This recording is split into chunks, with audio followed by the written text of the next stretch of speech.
Dear students, today's lecture is on interference and diffraction. बघा, interference and diffraction मध्ये आज आपण कन्स्ट्रक्टिव्ह अँड डिस्ट्रक्टिव्ह इंटरफरन्स बघणार आहोत. ठीक आहे, आता बघूया. आता आपण सुरुवातीला कन्स्ट्रक्टिव्ह इंटरफरन्स म्हणजे काय. कन्स्ट्रक्टिव्ह इंटरफरन्स नीट लक्ष द्या. In constructive interference waves are in same phase. ठीक आहे, म्हणजे काय होतं की इथे जे वेव्स असतात त्या एकाच फेज मध्ये असतात. पहा, कन्सिडर करू की ही फर्स्ट वेव्ह आहे आणि ही अनदर वेव्ह आहे. तर बघा, आता ही सेकंड वाली जी वेव्ह आहे ही जर मी पहिल्या वेव्ह जर आणली तर काय लक्षात येईल तुमच्या की बघा, ही जर वेव्ह मी पहिल्या वेव्हवर जर आणली तर तुम्हाला काय दिसते की एकच वेव्ह इकडे प्राप्त झालेली दिसते. याचा अर्थ की समजूया हिचं डिस्टन्स y1 आहे आणि सेकंड वालीचं डिस्टन्स y2 आहे. तर याचा अर्थ की या दोघांचं समेशन झालेलं दिसते आपला. इकडे आपला रिझल्टंट यांचं डिस्प्लेसमेंट मिळेल. बघा, principle of superposition of wave मध्ये आपण शिकून आहोत. ठीक आहे, so this is the resultant displacement. Otherwise जर कन्स्ट्रक्टिव्ह इंटरफरन्सला आपण समजून घ्यायचा प्रयत्न केला चांगल्या प्रकारे तर आपल्याला बघा अशी पण या ठिकाणी याचे एक्सप्लेनेशन करता येईल. जसे की पहा, crest of one wave falls on crest of other wave. Otherwise trough of one wave falls on trough of other wave. It means the resultant displacement is maximum. बघा, इंटेन्सिटी जी मिळणार आहे आपल्याला, रिझल्टंट इंटेन्सिटी मॅक्झिमम मिळणार आहे in constructive interference. ठीक आहे, आता crust it is continuous line. It means crust. So crust falls on crust and drop it means dotted lines. ठीक है, so drop falls on drop. So interfering these waves to each other, so then the resultant intensity is maximum and point जो आपल्याला इथे point मिळतो तो bright point मिळतो. कोणता point मिळतो? ब्राइट.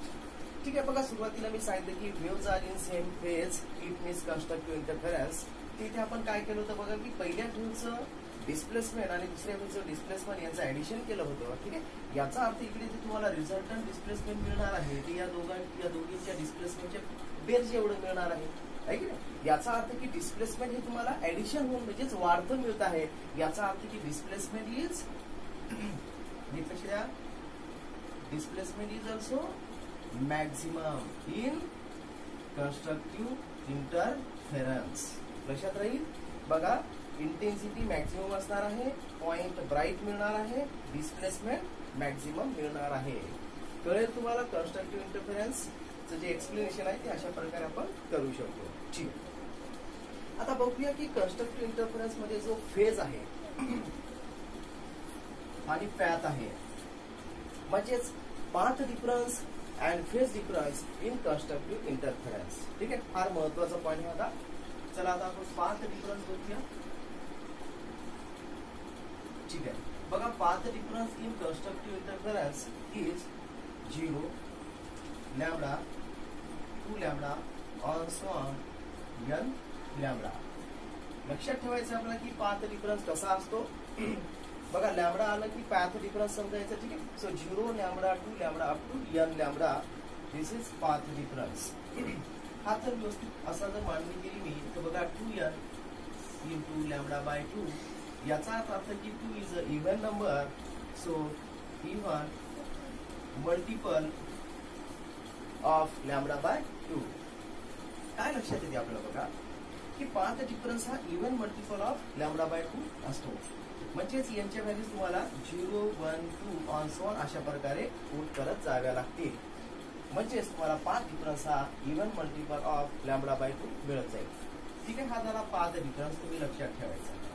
आता पाहूया आपण phase difference in constructive interference. ठीक आहे, आपण कन्स्ट्रक्टिव्ह इंटरफेरन्स बघतोय. आता बघा की फेज हा डेल्टाने व तसेच फाय ने सुद्धा दाखवल्या जातो. ठीक आहे, आता फेज डिफरन्स कसा असतो बघा. जो की रेडियन मध्ये असतो, म्हणजे पाय आला की समजायचं की फेज डिफरन्स आहे. असा असतो बघा 0, 2 पाय, 4 पाय इंटू 2n पाय. बघा कसा असतो फेज डिफरन्स 0, 2 पाय, 4 पाय अप टू 2n पाय. असा हा फेज डिफरन्स असतो कन्स्ट्रक्टिव्ह इंटरफेरन्स मध्ये. ठीक आहे, हाच आपण अशा प्रकारे म्हणू शकतो बघा की 2n into pi. So 2 is an even number, so E1 multiple of pi, it means phase difference in constructive interference. कळतंय तुम्हाला? म्हणजे इथे सुद्धा तुम्हाला n ची जी व्हॅल्यूज पुट करायची आहे 0, 1, 2 up to n, it means number of fringe width. ठीक आहे, जेवढी जी काही फ्रिंज असेल ती. आता नीट लक्षात पाथ डिफरन्स आणि फेज डिफरन्स आपण बघितलं कन्स्ट्रक्टिव्ह इंटरफेरन्स मध्ये कशा प्रकारच्या असणार आहे. ठीक आहे, आता आपण पाहूया की रिझल्टंट अँप्लिट्यूड आणि रिझल्टंट जी इंटेन्सिटी आहे ती कशा प्रकारे फाइंड केल्या जाते, शोधल्या जाते. ठीक आहे, बोलतोय चला. रिझल्टंट अँप्लिट्यूड बघा, कॅपिटल आर हे लेटर मी रिझल्टंट अँप्लिट्यूड साठी वापरतोय. कधी कधी कॅपिटल ए ने सुद्धा दर्शविल्या जाणार आहे. लक्षात राहील तुमच्या. ठीक आहे, अशा एक फॉर्म्युला घेऊया आपण बघा. a1 square plus a2 square plus 2 time a1 a2 into cos phi. Five is phase. ठीक आहे, आता बघा इथे a1 a2 हे जे मी घेतलेले आहेत हे लेटर्स कशाचे आहेत तर बघा 2 इंडिव्हिज्युअल ज्या व्ह्यूज आहेत ह्या इंटरफेरिंग होत आहेत. तर त्यावेळेस त्यांचं जे इंडिव्हिज्युअल व्ह्यूज आपण घेतलेले त्यांचे इंडिव्हिज्युअल अँप्लिट्यूड्स आहेत a1 and a2. ठीक आहे, तर लक्षात द्या की कन्स्ट्रक्टिव्ह इंटरफेरन्स मध्ये आपण काय बघितलेलं आहे की इंटेन्सिटी जी आहे ती मॅक्झिमम राहिलेली आहे. याचा अर्थ की फायची जी व्हॅल्यू घ्यायची तुम्हाला 0 डिग्री घ्यायची आहे. आता मला सांगा की कॉस 0 डिग्री मध्ये किती मिळतो तर 1 मिळतो. ठीक आहे, कॉस 0 मध्ये किती मिळतो आपल्याला 1. जर तो या ठिकाणी पुट केल्यास कॉस 0 1 इथे जर पुट केल्यास तुम्हाला रिझल्टंट अँप्लिट्यूड अशा प्रकारे मिळेल a1 square plus a2 square plus 2 time a1 a2 into 1 equals 2 times a1 a2. आता मला सांगा की फॅक्टर्स कोणासारखे दिसत आहेत तुम्हाला तर बघा a1 plus a2 bracket square म्हणजेच a1 plus a2 bracket square हा जर याचे जर फॅक्टर्स आपण पाळले तर तुम्हाला यासारखे मिळतील. म्हणजे a1 square plus a2 square plus 2 time a1 a2. काय करता येईल पण आपला स्क्वेअर रूट ऑफ कॅन्सल काय मिळते मग बघा आपला a1 प्लस a2. बघा ऍडिशन ऑफ इंडिव्हिज्युअल जे अँप्लिट्यूड्स आपण घेतलेले आहेत 2 व्हेव्हचे यांचे ऍडिशन म्हणजेच रिझल्टंट अँप्लिट्यूड आपल्याला मिळते. ऍडिशन मिळते याचा अर्थ की resultant amplitude is also maximum. बघा रिझल्टंट अँप्लिट्यूड सुद्धा आपल्याला मॅक्झिमम मिळाला आहे. कन्सिडर करूया की a1 a2 इज सेम आहे. ठीक आहे, म्हणजे अँप्लिट्यूड्स आर सेम, म्हणजे एकच व्हॅल्यू आपण पुट करू a तर तुम्हाला रिझल्टंट अँप्लिट्यूड हे a plus a it means 2a मिळेल. This is the resultant amplitude 2a. लक्षात ठेवा a1 प्लस a2 किंवा 2a. ठीक आहे, आता आपण फाइंड करूया इंटेन्सिटी.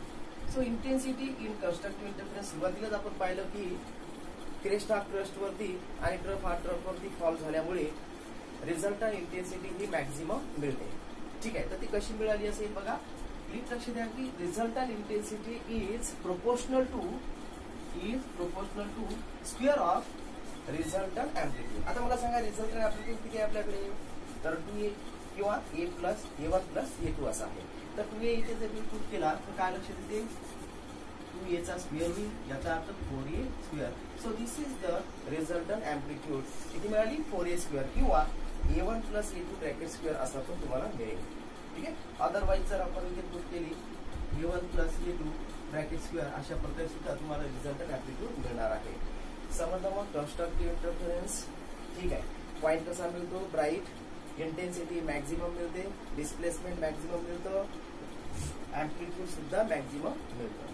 ठीक आहे, तर हे झाल्या कन्स्ट्रक्टिव्ह इंटरफेरन्सचं एक्सप्लेनेशन पूर्ण डीप मध्ये. ठीक आहे, आता आपण पाहूया डिस्ट्रक्टिव्ह इंटरफेरन्स.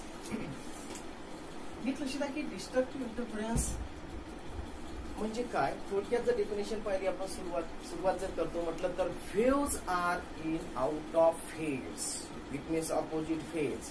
म्हणजे इथं काय होतं बघा की वेव्स ज्या फेज तयार करतात त्या आउट ऑफ फेज मध्ये असतात. म्हणजे कशा आपण आकृतीच्या सहाय्याने समजावून घेण्याचा प्रयत्न करूया. समजा ही फर्स्ट वेव्ह आहे आणि ही अनदर वेव्ह आहे. बघा जर समजा या सेकंड वेव्हला मी पहिल्या वेव्ह वरती जर आणतो म्हटलं तर तुम्हाला अशा प्रकारचे याचं इंटरफिअर झालेलं दिसेल. म्हणजे याचा अर्थ की इंडिव्हिज्युअलच ह्या समोर गेलेल्या दिसत आहेत, है की नाही. म्हणजेच कन्स्ट्रक्टिव्ह इंटरफरन्स मध्ये आपण काय पाहिलं होतं की सेम फेज होत्या, त्यामुळे तुम्हाला ऍडिशन करता आली होती. म्हणजे याचा अर्थ की त्यांच्यापासून एक वेव्ह तुम्हाला दिसली होती, परंतु इथे मात्र तशी दिसत नाही आहे. ठीक आहे. तर आउट ऑफ फेज नीट लक्ष द्या, आउट ऑफ फेज वेव्हज कशा असतात, आउट ऑफ फेज मध्ये असतात. ठीक आहे. अदर डेफिनेशन जर आपण एक्सप्लेनेशन करतो म्हणलं डिस्टन्स इंटरफेरेन्स मध्ये तर काय होतं बघा की क्रेस्ट हा ट्रफ वरती आणि ट्रफ हा क्रस्ट वरती फॉल होतो. त्यामुळे काय होतं की जी इंटेन्सिटी आहे, इंटेन्सिटी ही मिनिमम होते, इंटेन्सिटी मिनिमम राहते. बघा crust of one wave falls on trough of other wave, otherwise trough of one wave falls on crest of other wave. Then the resultant intensity is minimum and point is dark. And point कसा मिळतो आपल्याला, dark मिळतो. नीट लक्ष द्या, point हा dark मिळतो. ठीक आहे. आता इथे आपण पाहिलं की यांचं इंटरफेअर अशा प्रकारे झालंय, याचा अर्थ की रिझल्टंट डिस्प्लेसमेंट तुम्हाला इथे मिळणार नाहीये, आहे की नाही. याचा अर्थ की डिस्प्लेसमेंट हे कसं असेल, आउट ऑफ फेज मध्ये, याचा अर्थ की मिनिमम असणार. So displacement is minimum. बघा ह्या गोष्टी तुम्ही लक्षात ठेवायच्या आहेत. ठीक आहे. की डिस्ट्रक्टिव्ह इंटरफेरन्स मध्ये इंटेन्सिटी मिनिमम आहे, पॉइंट डार्क आहे आणि डिस्प्लेसमेंट सुद्धा मिनिमम आहे. ठीक आहे. आता आपण पाहूया पाथ डिफरन्स आणि phase difference in destructive interference. So ना पाथ डिफरन्स. ठीक आहे. आता बघा पाथ डिफरन्स कसा असतात, sorry lambda by 2, 3 lambda by 2, 5 lambda by 2 up to 2n-1 into lambda by 2. लक्षात ठेवायचं आहे की पाथ डिफरन्स हा डिस्ट्रक्टिव्ह इंटरफेरन्स मध्ये अशा प्रकारे आलेला दिसतो. ठीक आहे. याचाच अर्थ बघा की 2n-1 इंटू लॅम्बडा बाय 2. आता बघा की 2n-1 या ठिकाणी जर आपण यांच्या व्हॅल्यूज 1, 2, 3 अप टू अशा प्रकारे जर समजा पुट केल्या तर तुम्हाला या ठिकाणी यांची व्हॅल्यू जर 1 पुट केली तर तुम्हाला इथे ऑड नंबरच मिळणार आहे या सबट्रॅक्शन मधून. याचा अर्थ की odd multiple of lambda by 2. Path difference कसा असतो मग डिस्ट्रक्टिव्ह इंटरफेरन्स मध्ये, odd multiple of lambda by 2 असा असतो. ठीक आहे. सर्व व्यवस्थित लिहून घ्यायचं आहे. आता आपण पाहूया फेज डिफरन्स. सो ना phase difference in destructive interference. बघा तो असा असतो पाय 2 पाय 4 पाय अप टू, नीट लक्ष द्या, sorry mistake here. Phase difference असा असतो बघा पाय 3 पाय 5 पाय on so on 2n-1 into पाय. अशा प्रकारे आपल्याला फेज डिफरन्स मिळतो इन डिस्ट्रक्टिव्ह इंटरफेरन्स मध्ये. ठीक आहे. सो फेज डिफरन्स नीट लक्ष द्या, पाय 3 पाय 5 पाय 2n-1 इंटू पाय. आता तुम्ही मसाला हा कसा काढता जातो तर नीट लक्ष द्या. काय होतं बघा की तुम्हाला लक्षात ठेवायचं आहे की पाय म्हणजे काय, तर पाय इज अ पाथ डिफरन्स. ठीक आहे. कन्स्ट्रक्टिव्ह असो की डिस्ट्रक्टिव्ह असो, लॅम्बडा आला याचा अर्थ तो पाथ डिफरन्स आहे, वेव्हलेंथ तुम्हाला ठेवा.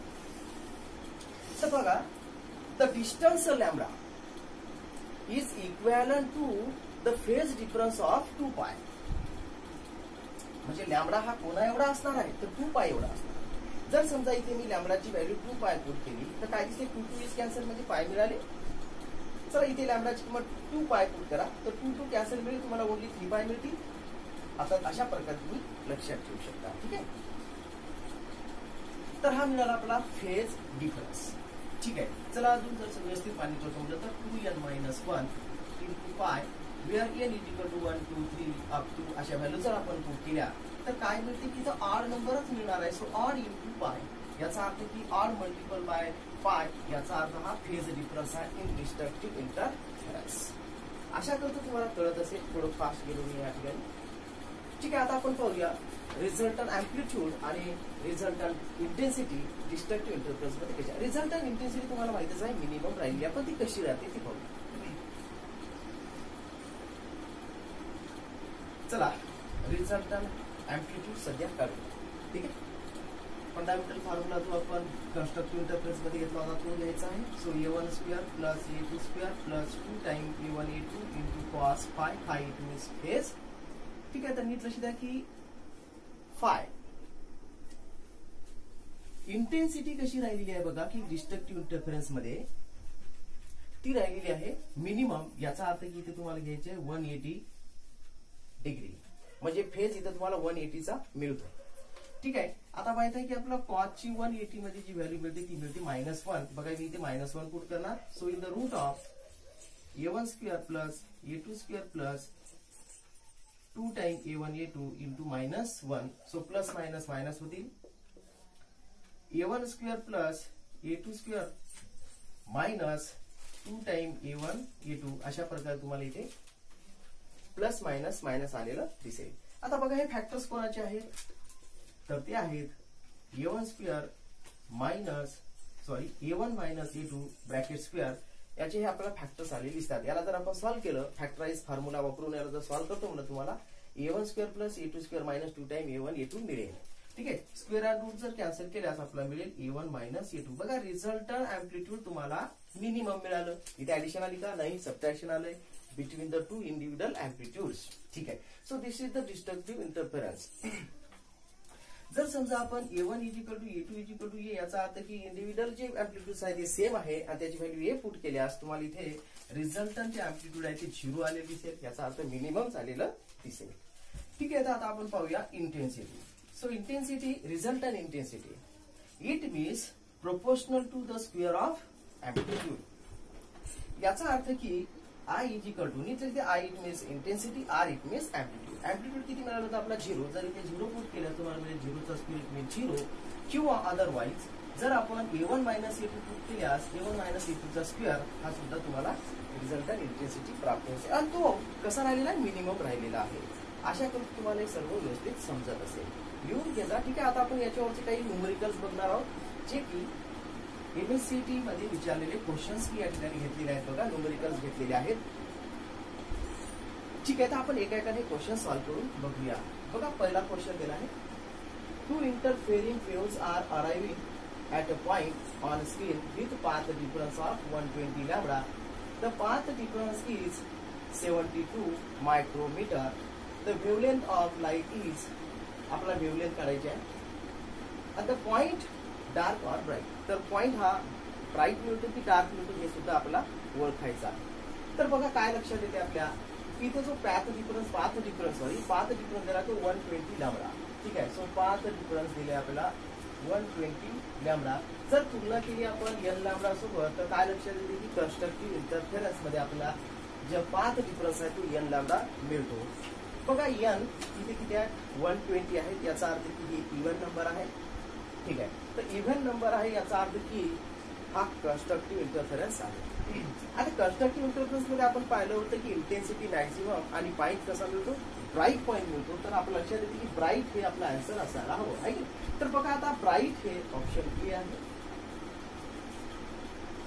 ऑप्शन ए आणि ऑप्शन बी मध्ये तुम्हाला ब्राईट हा शब्द आलेला दिसतो आहे की. म्हणजे सी आणि बी चा आपण विचार करणार नाही कारण तिथे डार्क पॉईंट आहे. ठीक आहे. तर आता आपल्याला वेवलेंथ पळायची आहे. म्हणजे 6000 असेल का 8640 असेल. ऍस्ट्रॉन युनिट मध्ये आहे. ठीक आहे. तर बघा पाथ डिफरन्स आपल्याला आहे 120 लॅम्बडा. ठीक आहे. आणि इथे बघा की पाथ डिफरन्स हा 72 मायक्रोमीटर दिला आहे. सो पाथ डिफरन्स किती दिला आहे, 72 मायक्रोमीटर. याचा अर्थ की 72 इंटू 10⁻⁶ मीटर. ठीक आहे. आता बघा ही जी व्हॅल्यू आहे मी या ठिकाणी ठेवणार.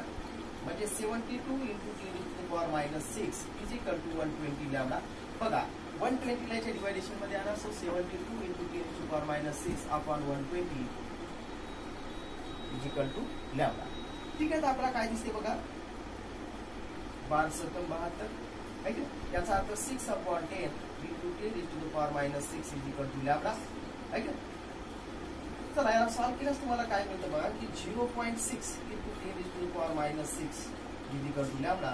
आता मला सांगा की सरळ आहे की इथे 0.6 म्हणजे 6 into 10⁻⁻7 into lambda. Answer angstrom unit मध्ये आहे. तुम्हाला माहित आहे की 1 ॲस्ट्रॉन युनिट इज 10⁻⁻10 मीटर होता. सर्वप्रथम याला मीटर मध्ये कन्वर्ट करूया, मग ॲस्ट्रॉन युनिट मध्ये लिहूया. सो 6000 इंटू 10⁻⁻10 मीटर आहे ना. याचा अर्थ की 6000 ॲस्ट्रॉन युनिट ही झाली बघा तुमची ठेवली आहे. म्हणजे याचा अर्थ की ऑप्शन ए हे आपला आन्सर आहे. कळत आहे तुम्हाला? 6000 ॲस्ट्रॉन युनिट. आणि पॉईंट तर आपण अगोदरच कन्सिडर केला होता की तो ब्राईट आहे. ठीक आहे, लिहून घेणार व्यवस्थित. आता बघा आपण क्वेश्चन 2 बघूया. If the path difference between waves is 11 λ/4 then the phase difference between two waves will be. ठीक आहे. आता बघा की पॅथ डिफरन्स आणि फेज डिफरन्स हे दोन्ही पण शब्द एकाच न्यूमेरिकल मध्ये आलेले आहे आणि एकाच क्वेश्चन मध्ये आले आहे. तेव्हा तुम्ही काय करायचंय बघा, एक मी फॉर्म्युला तुम्हाला सांगणार आहे या ठिकाणी, जो आहे relation between path difference and phase difference. हा फॉर्म्युला लक्षात ठेवा. Note this formula, relation between path difference and phase difference. ठीक आहे. हा रिलेशनचा फॉर्म्युला आहे जो मी तुम्हाला लक्षात ठेवायचा. तो अशा प्रकारे असणार आहे बघा. Phase difference is equal to 2π/λ into path difference.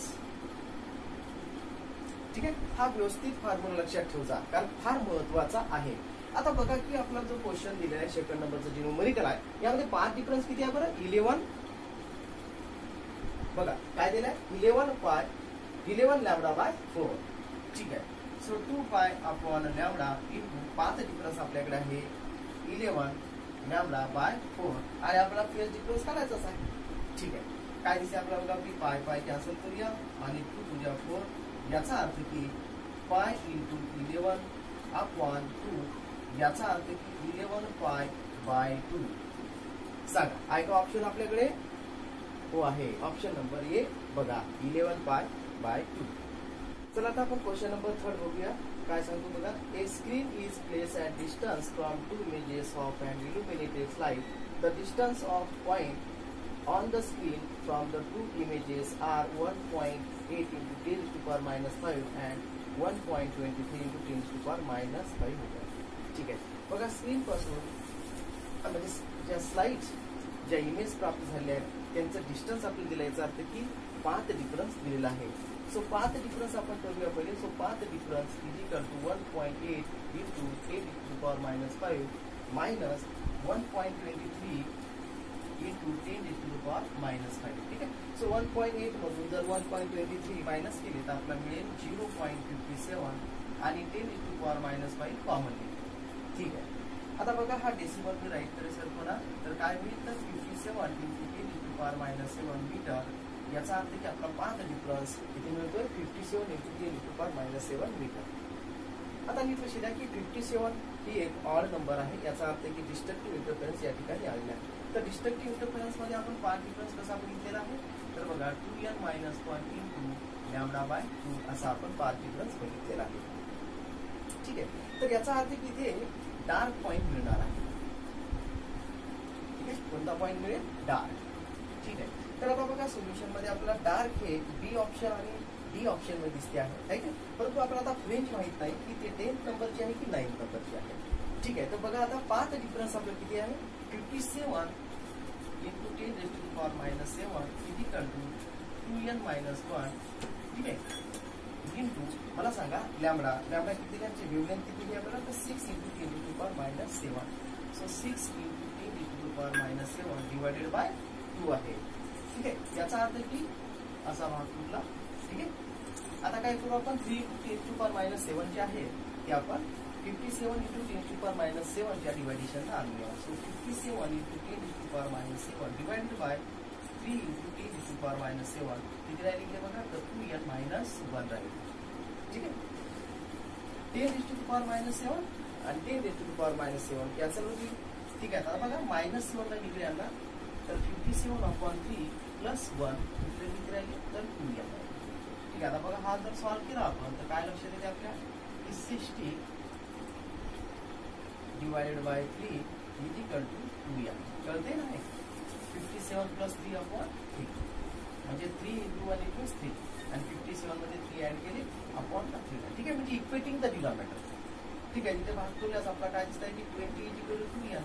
So that is n is equal to किती आले मग 10. तर याचा अर्थ की डार्क कितव्या नंबरची आहे ती फ्रिंज, तर 10th डार्क आहे. याचा अर्थ की ऑप्शन नंबर बी आपला आन्सर आहे. ठीक आहे, व्यवस्थित लिहून घ्यायचं आणि समजून घ्यायचं. ठीक आहे, चला आता आपण नेक्स्ट क्वेश्चन बघूया. काय सांगतो नेक्स्ट क्वेश्चन बघा. In AIIMS double slide experiment with helium neon laser beam, wavelength दिली आहे बघा 632 nanometre. The first interference minimum will occur at path difference of. ठीक आहे, तर बघा फर्स्ट इंटरफरन्स अँड मिनिमम. मला सांगा मिनिमम हा शब्द आपण डिस्ट्रक्टिव्ह इंटरफरन्स मध्ये बघितलेला आहे. इंटेन्सिटी, डिस्प्लेसमेंट आणि पॉइंट हा डार्क मिळालेला आहे. ठीक आहे, मग मला सांगा की डिस्ट्रक्टिव्ह इंटरफरन्स मध्ये जो आपण पाथ डिफरन्सचा फॉर्म्युला घेतलेला तो कसा आहे 2n - 1 × λ/2 असा आहे. चला याच फॉर्म्युलाचा आपण इथे यूज करू शकतो. ठीक आहे, तर बघा वेवलेंथ दिली आहे 632. ठीक आहे, आणि फर्स्ट इंटरफरन्स दाखवला याचा अर्थ की n = 1 आहे. ठीक आहे, फर्स्ट इंटरफरन्स म्हणजे n = 1 आहे. ठीक आहे, वेवलेंथ आपल्याला दिली आहे 632 नॅनोमीटर मध्ये आणि आन्सर सुद्धा नॅनोमीटर मध्ये दाखवलेला आहे. काय करायचं आपला पाथ डिफरन्स. ठीक आहे, सो 2 × 1 - 1 × 632 डिवायडेड बाय 2. बघा वेवलेंथ इथे ठेवतो.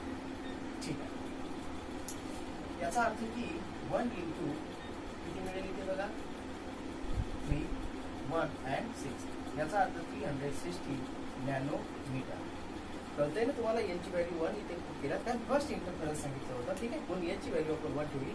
तर 2 × 1 इक्वल्स 1 minus 2 × 2 1 and 2 - 1 इक्वल्स 1 आणि 1 × 316 इक्वल्स 316 नॅनोमीटर.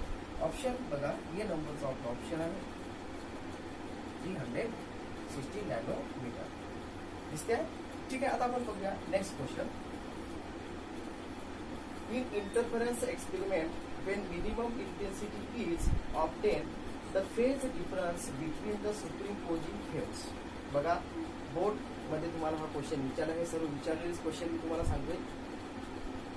बघा interference experiment with minimum intensity. मला सांगा मिनिमम इंटेन्सिटी ही डिस्ट्रक्टिव्ह इंटरफरन्स मध्ये मिळेल आणि डिस्ट्रक्टिव्ह इंटरफरन्स मध्ये जो तुम्हाला फेज डिफरन्स मिळतो तो असा मिळतो 2n - 1 × π.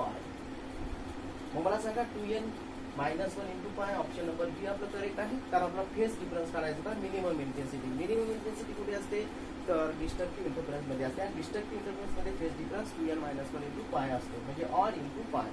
ठीक आहे, समजला क्वेश्चन.